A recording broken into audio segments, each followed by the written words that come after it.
specials. Under the GAS, we have safety laws, rules, and regulations, and others. Primarily, ito po yung ating inspection of establishments. Then we have the IEC.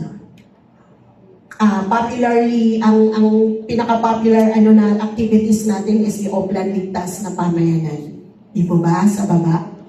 Another one is the Fire and Emergency Management Program, Fire Operations Activities.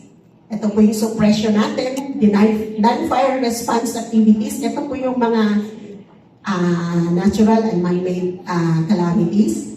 Then we have the fire investigation, of course, for all the fire incidents happen.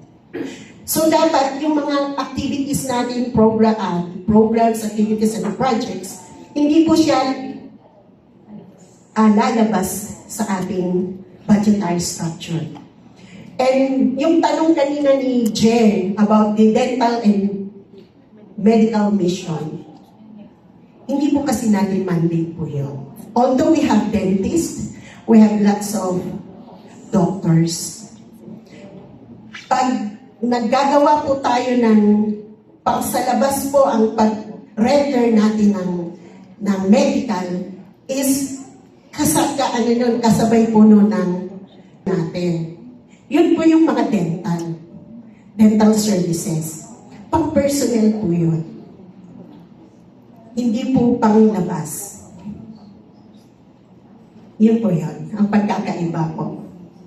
Nakuha po natin. Pero it does not mean na limited po tayo sa ganun. If ever na merong nag-invite po sa atin at pwedeng mag-mission, medical and dental mission, hindi, pwede po yun. Services lang. Pero hindi ho tayo yung sa ating manggagaling. Yes.